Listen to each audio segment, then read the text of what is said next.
ओम श्री गणेशाय नमः।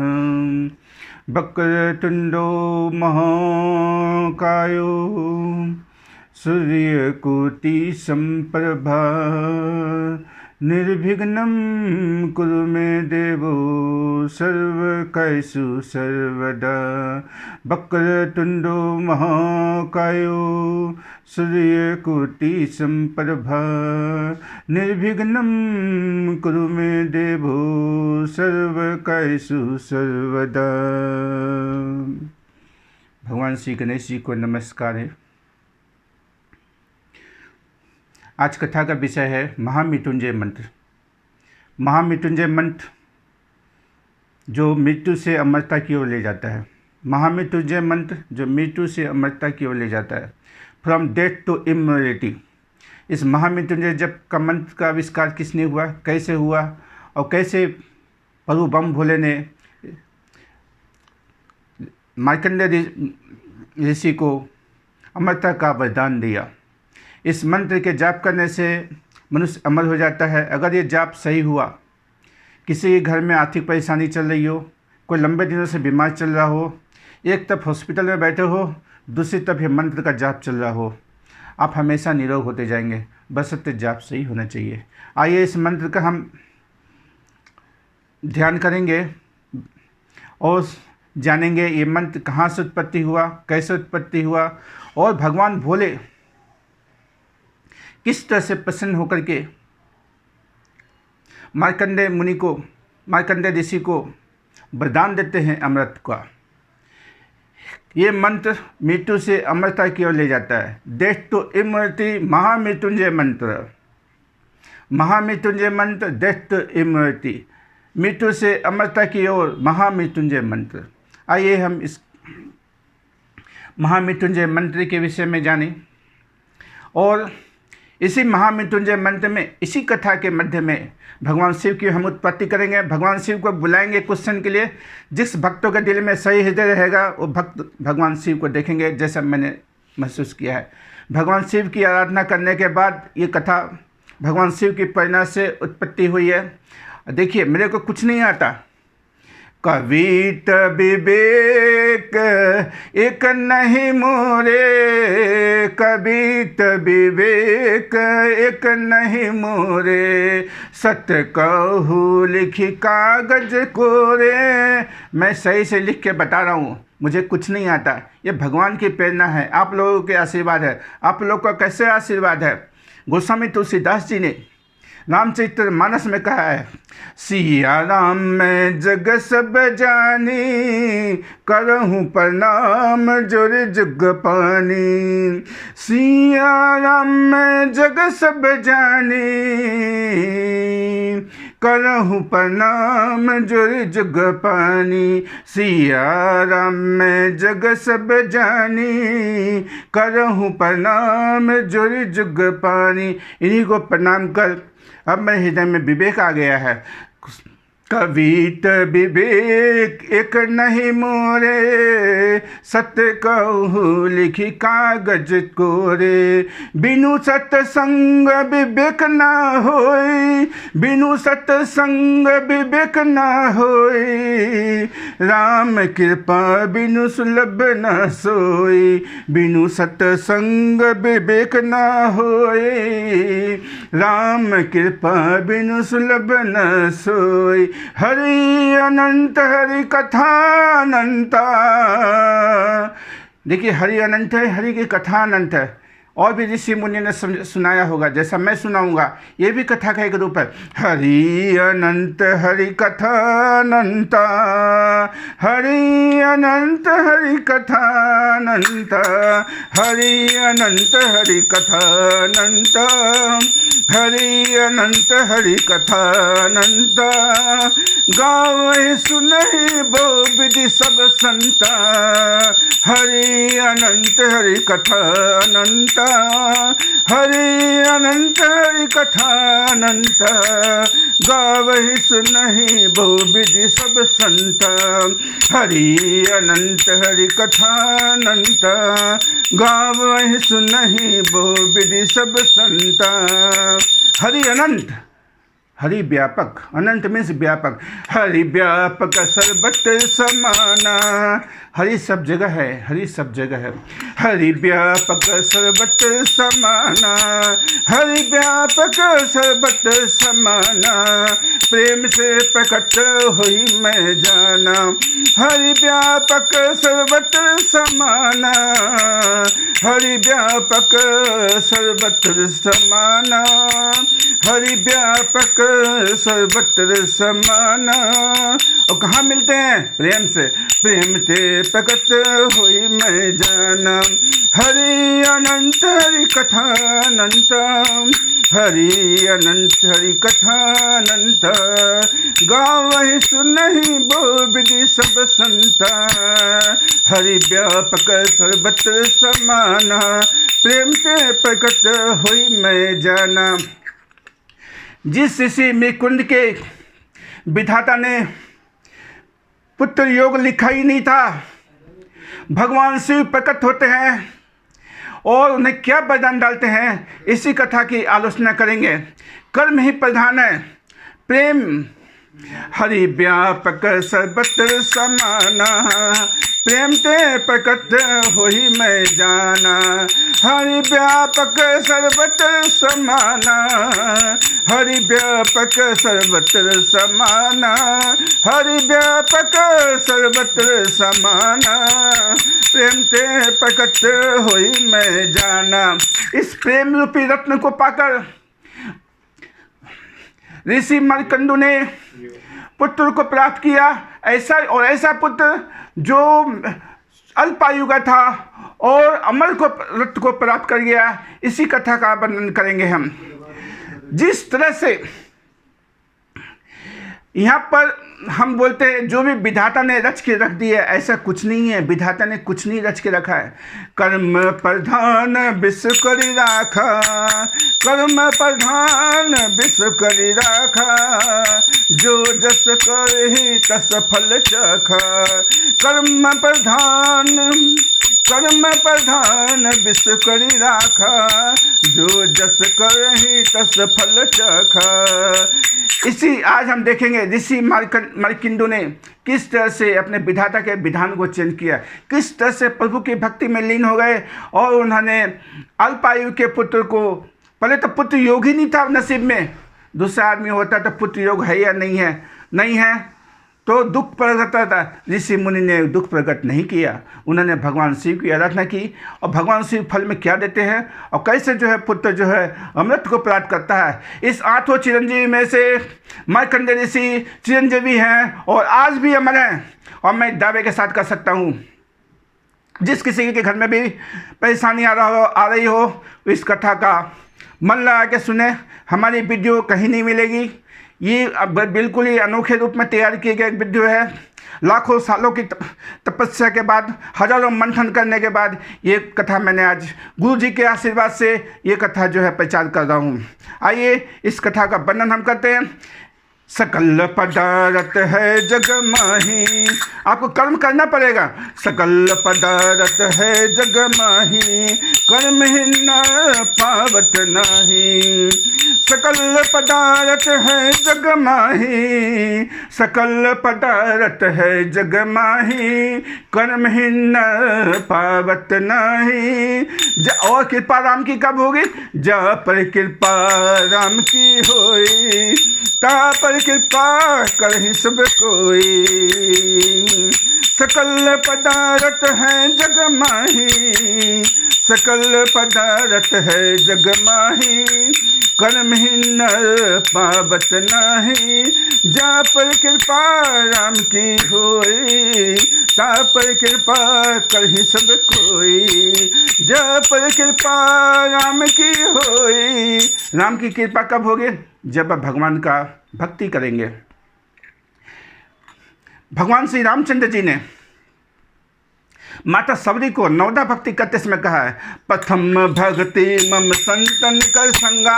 प्रभु ने कहा है मेरे भक्ति मेरे से मत करो, मेरे भक्तों से मत करो। प्रथम भक्ति मम संतन कर संगा, और दूसरा क्या करो, दूसरी रति मम कथा प्रसंगा।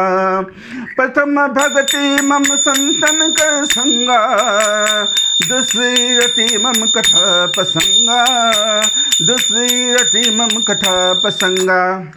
इस नवदा भक्ति के विषय में हम डिस्कस करेंगे इस कथा के बाद, नहीं तो कथा लंबी हो जाएगी। आज हमारी जो कथा है, इस सावन महीना है, आया सावन आया बाबा का सावन आया, आया सावन आया बाबा का सावन आया, आया सावन आया बाबा का सावन आया, आया सावन आया बाबा का सावन आया, आया सावन आया बाबा का सावन आया, आया सावन आया बाबा का सावन आया।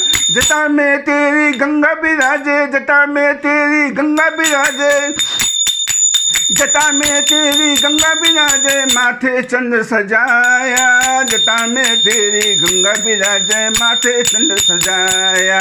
सावन में जब डमरू बाजे, सावन में जब डमरू बाजे, तीनों लोग सुहाया, सावन में जब डमरू बाजे, तीनों लोग सुहाया।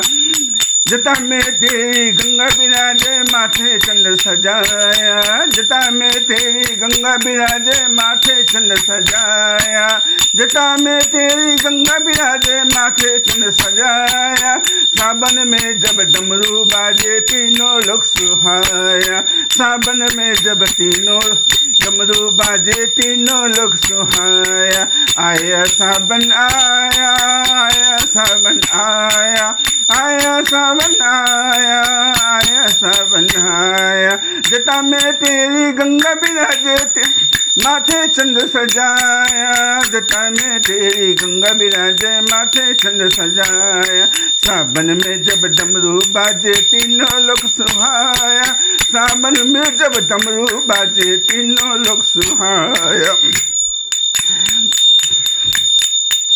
तेरी महिमा हम क्या बताएं बाबा, सावन खुद बताते, तेरी महिमा हम क्या बताएं बाबा, सावन खुद बताते।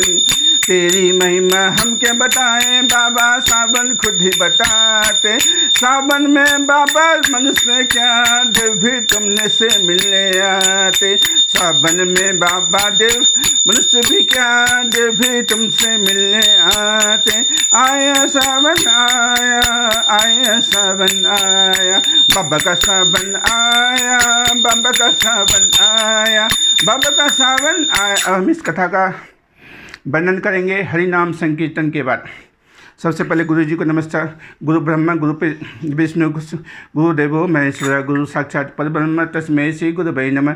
गुरु ब्रह्मा गुरु विष्णु गुरुदेवो महेश्वरा, गुरु साक्षात परब्रह्म तस्मै श्री गुरुवे नमः। ओम सब मंगल मांगल्ये शिवे सर्वार्थ साधिके शरण्ये त्र्यंबके गौरी नारायणी नमस्तुते।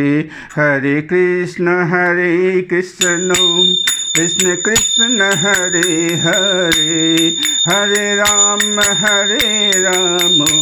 राम राम हरे हरे। हरे कृष्ण कृष्ण कृष्ण हरे हरे, हरे राम राम राम हरे हरे। हरे कृष्ण कृष्ण कृष्ण हरे हरे, हरे राम राम राम हरे हरे। आइए हम इस कथा का श्रवण करते हैं। कथा तो कोई और करा रहा है, मैं तो सिर्फ माध्यम हूँ बोलने का। कथा तो गुरु जी के आशीर्वाद से और भगवान के आशीर्वाद से हो रही, मैं तो सिर्फ माध्यम हूँ। एक कथा के अनुसार ऋषि मार्कंड का विवाह मरुदमती से हुआ था, और ऋषि मृकंडु बहुत ही चिंतित रहते थे। ऋषि मृकंडु के चिंतित होने का मुख्य कारण क्या था? उनके पास संतान योग नहीं था। संतान किसी भी काल में उनके पास संतान नहीं था, संतान का योग उनके पास बन ही नहीं रहा था। उन्होंने बहुत सारे ज्योतिषियों को दिखाई तो ज्योतिषियों ने सबने ही बोला कि संतान योग नहीं है। उन्होंने अपनी प्रिया मरुदमती से सलाह किया। उन्होंने बोला, माता मरुदमती बोली कि भगवान शिव भी ऐसे हैं जो विधाता का विधान भी बदल सकते हैं। प्रिया की बात उनको अच्छी लगी और बिना किसी रूप के, बिना किसी मंत्र के तप में लग गए ऋषि मृकंडु। ऋषि मृकंडु ने घोर तप किया। भगवान शिव अंतर्यामी तो थे ही, उन्होंने ऋषि मृकंडु को दर्शन देना नहीं चाह रहे थे, क्योंकि भगवान शिव को पता था ऋषि मृकंडु जो है मैं जब प्रकट हो जाऊंगा तब यह जो है मेरे से पुत्र रत्न की प्राप्ति की बात करेगा। भगवान शिव जो है अपने प्रतिज्ञा पर अडिग थे, नहीं मैं दर्शन नहीं दूंगा।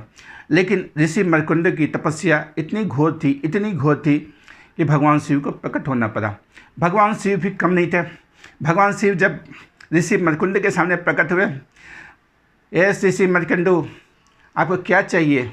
आपकी तपस्या से मैं प्रसन्न हूँ, बोलिए आपको मैं क्या वरदान दूँ? ऋषि मृकंडु कहते हैं, हे भगवान, आपने मुझे सब कुछ दिया है पर मुझे पुत्र रत्न नहीं दिया। भगवान शिव बोले, यू हैव 2 चॉइसेस, आपके पास 2 चॉइस है। बोले क्या भगवान? मैं एक पुत्र दूंगा जो गुणी होगा लेकिन अल्पायु होगा। दूसरा ऑप्शन तुम्हारे पास, दूसरा ऑप्शन को ना सुझाव। पहला ऑप्शन यह है कि पहला पुत्र तो मैं तो तुमको दूंगा लेकिन वो अल्पायु होगा, माने कम उम्र वाला ही होगा। दूसरा पुत्र ये होगा गुणहीन होगा, जो बिना गुण वाला होगा लेकिन दीर्घायु होगा। पहला ऑप्शन क्या है? गुण वाला होगा लेकिन अल्पायु होगा। दूसरा ऑप्शन क्या है? गुणहीन होगा लेकिन दीर्घायु होगा। ऋषि मृकंडु असमंजस में पड़ गए। उन्होंने बोला कि गुणहीन पुत्र को लेकर मैं क्या करूँगा। उन्होंने जो है गुणवान पुत्र को लेने की इच्छा जताई। उन्होंने बोला ठीक है परमपिता, देखिए इसी को कहते हैं पेशेंस, इसी को कहते हैं पेशेंस। भगवान से उन्होंने गिड़गिड़ाया नहीं, अपने भक्ति पर अतिक विश्वास था कि भगवान के पास आई विल अप्रोच अगेन, मैं भगवान को फिर से प्रार्थना करूंगा और भगवान मेरे को फिर से जो है उसको दीर्घायु प्रदान करेंगे। उन्होंने गुणवान लड़का और अल्पायु का ऑप्शन चुना। उन्होंने तथास्तु करके चले गए। ऋषि मृकंडु मनुष्य रूप में होते हुए भी उन्होंने ज्योतिष के पास गए तो ज्योतिष ने कहा यह लड़का जो है बहुत ही विलक्षण प्रकृति का है और इसकी आयु सिर्फ 12 साल है। ऋषि मृकंडु से रहा नहीं गया। उन्होंने जो है ये बात जो है अपनी प्रिया मरुदमती को बताई।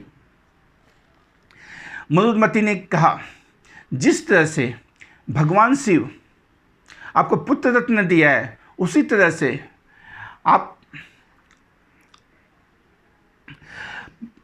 इस पुत्र को आप शिव मंत्र की दीक्षा दीजिए और यही पुत्र जो है भगवान से दीर्घायु की प्रार्थना करेगा। प्रिया की बातें ऋषि मृकंडु को भा गई। जैसे जैसे 12 साल आ गया अवसर से ऋषि मृकंडु और माता मरुदमती चिंतित होने लगे। अब तो 12 साल आ गया, अब तो बेटा मर जाएगा, अब तो 12 साल आ गया, अब तो बेटा मर जाएगा। उन्होंने ऋषि मृकंडु ने बोला चिंता मत कर प्रिय, मैं इसे शिव मंत्र की दीक्षा देता हूँ और ये शिवलिंग पर जाके जो है इस शिव दीक्षा को जो है हमेशा के लिए जपेगा और पुत्र जो है दीर्घायु को प्राप्त करेगा। ऋषि मृकंडु और मरुदमती से जो पुत्र उत्पन्न हुआ उस पुत्र का नाम था मार्कंडेय।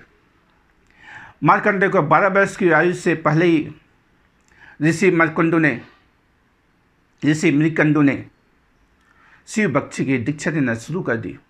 दीक्षा में पूरी पारंगत होते हुए मार्कंडेय जो ऋषि मृकंडु का लड़का मार्कंडेय था वो जो शिव मंदिर में जाकर शिवलिंग के पास तपस्या करना चालू कर दिया और शिव के लिए मंत्र प्राप्त करना चालू कर दिया। और इसी मार्कंडेय ने जो है महामृत्युंजय मंत्र की रचना की।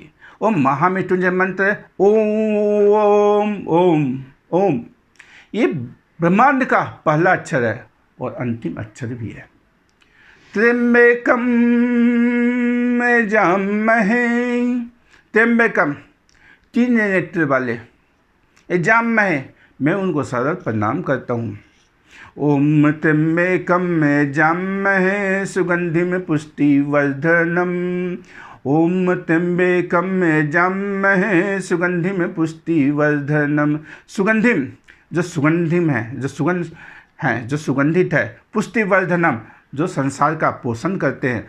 ओम त्र्यंबकम यजामहे सुगंधिम पुष्टिवर्धनम, ओम त्र्यंबकम यजामहे मैं त्रिनेत्र वाले भगवान शिव को प्रणाम करता हूँ, जो तीनों लोगों के नाथ हैं और जो सुगंधित है और जो पोषण करते हैं। उर्वारुकमेव बंधनान, जिस तरह से फल पक जाने के बाद अपनी शाखा से अलग हो जाता है, मृत्युर्मुक्षीमामृतात्, और उसी तरह से मुझे भी हे प्रभु मृत्यु से अमरता की ओर ले चले। ओम त्र्यंबकम यजामहे सुगंधिम पुष्टिवर्धनम, उर्वारुकमेव बंधनान् मृत्युर्मुक्षीमामृतात्। ओम त्र्यंबकम यजामहे सुगंधिम पुष्टिवर्धनम, उर्वारुकमेव बंधनान् मृत्युर्मुक्षीमामृतात्। इस तरह से ये मंत्र जो है मिकंड मुनि का लड़का मार्कंडे, जो बाद में मार्कंडे ऋषि के नाम से विख्यात हुआ, वो मंत्र का जाप शिवलिंग पर करना शुरू कर दिया।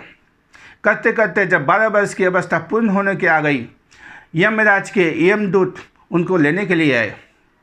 उन्होंने देखा कि मार्कंडे जो है इस मंत्र का जाप कर रहा है। ओम त्र्यंबकम यजामहे सुगंधिम पुष्टिवर्धनम, उर्वारुकमेव बंधनान् मृत्युर्मुक्षीमामृतात्। लगातार जो है होश में बेहोश होकर जाप कर रहा था। करते करते करते करते यमराज के दूत जो है उनको छू नहीं पाए, यमराज के दूत उनके पास जा भी नहीं पाए, और यमराज के दूत जो है लौट गए यमराज के पास। यमराज के पास जाकर के उन्होंने बोला, एक लड़का जो मार्कंडे है वो प्रभु भगवान शिव का जाप कर रहा है, मुझे इनके पास जाने की हिम्मत नहीं हो रही है। मैं गया था उनके पास लेने के लिए, उनके प्राण को लेने के लिए गया था, लेकिन छू नहीं पाया। यमराज बोले ऐसा कैसे हो सकता है। अब यहीं पर शिवलिंग प्रकट होगा, जिसकी सच्ची आत्मा होगी वो अपने बोम नमः शिवाय, ओम नमः शिवाय अभी शिव प्रकट होंगे। और उसी जैसे ही जो है यमराज पहुँचे उनको लेने के लिए, यमराज के प्रकोप से बालक डर गया और शिवलिंग से शिव प्रकट हुए। हेलो ओम यमराज, तुम इस बालक को छूओगे नहीं, ये हमारा जप कर रहा है, ये महामृत्युंजय का जप कर रहा है, इसको तुम छूओगे नहीं। यमराज जो है भगवान शिव से माफ़ी मांगते हुए कहता है, हे प्रभु आपके आज्ञा के अनुसार, विधि के विधान के अनुसार इनकी आयु पूरी हो चुकी है और मैं इसको लेने आया हूँ। शिव बोले, मैं आपको बोल रहा हूँ, मैंने इसे अब अमर तत्व का वरदान दे दिया है। यमराज कहते आपकी आज्ञा से पर यमराज वहीं से लौट जाते हैं और ये जो है मर्कंड पुराण की रचना करता है। ओम त्र्यंबकम यजामहे सुगंधिम पुष्टिवर्धनम, उर्वारुकमेव बंधनान् मृत्युर्मुक्षीमामृतात्। इस तरह से ये मंत्र जो है विख्यात हुआ। अगर किसी घर में कोई बीमारी हो, कुछ हो, आप हमसे संपर्क कीजिए। और इस मंत्र को कैसे किया जाता है, जिस तरह से आपको कैंसर हुआ है तो कैंसर की ही दवाई लेनी पड़ेगी, सर्दी की दवाई लेंगे तो नहीं काम करेगा। तो हमारे जो कथानुसार जिस तरह से मैंने विचरण किया है उसी तरह से आपको जो है मंत्र का जाप करना पड़ेगा। 1.25 लाख मंत्र का जाप करना पड़ेगा। अगर आपके कथी में बीमारी आ गई हो, अकाल मृत्यु के मंत्र टाल सकता है, हमेशा के लिए टाल सकता है। कोई बीमारी हो, कहीं कुछ और भी कुछ हो गया हो, किसी बड़ी दुर्घटना का शिकार आप हो रहे हैं, तो इस मंत्र का जाप जरूर कीजिए। आइए एक स्तुति के साथ हम कथा को विराम करते हैं। ये स्तुति वही है जो भगवान विष्णु ने गाई थी। कर्पूर गौरम करुणावतारम संसार सारम भुजगेंद्रहारम। कपूर गौरम मीन्स जो कपूर के गौर बनने वाले हैं। करुणावतारम जो करुणा के अवतार हैं। संसार सारम जो संसार के रचने वाले हैं। भुजगेंद्रहारम जो गले में सर्प का हार पहनते हैं। कर्पूरगौरं करुणावतारं संसारसारं भुजगेन्द्रहारं सदा वसन्तं हृदयारविन्दे भवं भवानी सहितं नमामि। कर्पूरगौरं करुणावतारं संसारसारं भुजगेन्द्रहारं सदा वसन्तं हृदयारविन्दे भवं भवानी सहितं नमामि। हरि बोल बोल हरि बोल, हरि बोल बोल हरि बोल, हरि बोल बोल हरि बोल।